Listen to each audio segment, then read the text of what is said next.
Hey guys, this is Nitya, Assistant Professor, Department of Mathematics from St. Anne's Arts and Science College. We are in the Unit 3, that is operations on sequence. So we have seen the operations on divergent sequence, operations on convergent sequence, and also we have seen the limits. The last class we had seen the limit of superior and limit inferior. Today we are going to see the limit superior and limit inferior theorems. So first theorem, if Sn is a convergent sequence of real number, then limit supremum of Sn equal to limit Sn. That is a sequence. So let us take limit Sn equal to L. We know that Sn equal to L, it has a convergent sequence. Since it has a limit, then for given epsilon greater than 0, as per the definition, there exists n belongs to I such that modulus of Sn minus L is less than epsilon and n is greater than or equal to n.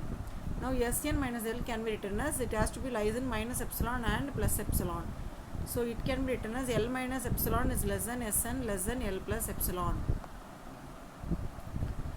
Now by n is greater than or equal to n, then L plus epsilon is an upper bound for Sn plus 1, Sn plus 2, and L minus epsilon is not an upper bound. That is, it is comes under the limit superior definition. So we are taking the, it can be written as Mn and LUB of Sn plus 1, Sn plus 2. So L minus epsilon is not an upper bound. So L minus epsilon is less than or equal to Mn, which is equal to LUB of that sequences, which is less than or equal to L plus epsilon. Therefore the limit Mn is lies between L minus epsilon and L plus epsilon. Therefore by the definition of superior or limit superior, so limit superior Sn equal to limit Mn. Now L minus epsilon is less than, instead of this we are writing that limit superior Sn which is less than or equal to L plus epsilon. Since that this is a very least value, that is arbitrary, very small, so we are taking limit supremum Sn equal to L, which is equal to limit n tends to infinity Sn. Therefore limit supremum Sn equal to limit Sn. So hence proved. Next theorem, if Sn is a convergent sequence of real number, then limit infimum Sn equal to limit Sn. Previous theorem we had seen limit supremum, here infimum. So let us take limit Sn equal to L, then for epsilon greater than 0, as per the definition, Sn minus L is less than epsilon. Therefore Sn minus L is lies between minus epsilon to epsilon. Therefore Sn is lies between L minus epsilon and L plus epsilon.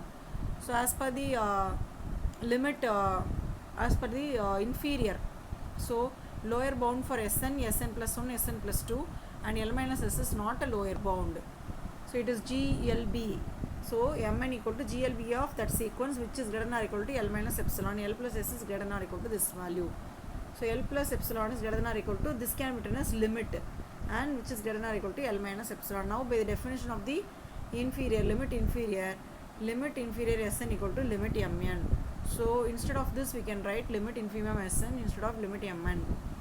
Now since arbitrary is small, we can write limit infimum Sn equal to L, which is equal to Sn. So limit infimum Sn equal to limit Sn. So hence proved. Note, so from that above through theorems we had seen that limit supremum Sn equal to limit infimum Sn equal to limit n tends to infinity Sn. So if we are taking the sequences limit superior as well as limit inferior, the answer should be arrived as a limit, simply the sequence. Now important 5-mark question, theorem 41.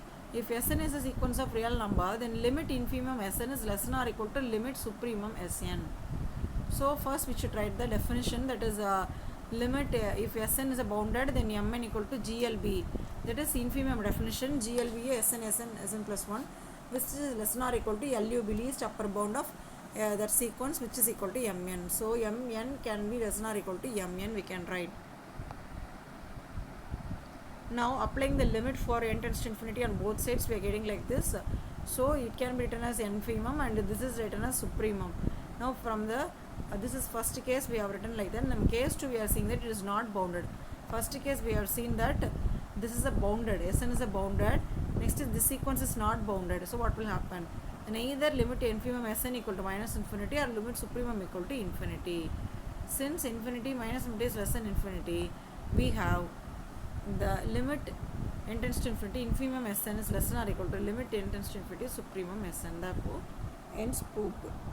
So important theorem also we got seen. Just go through it. If you have a doubt, you just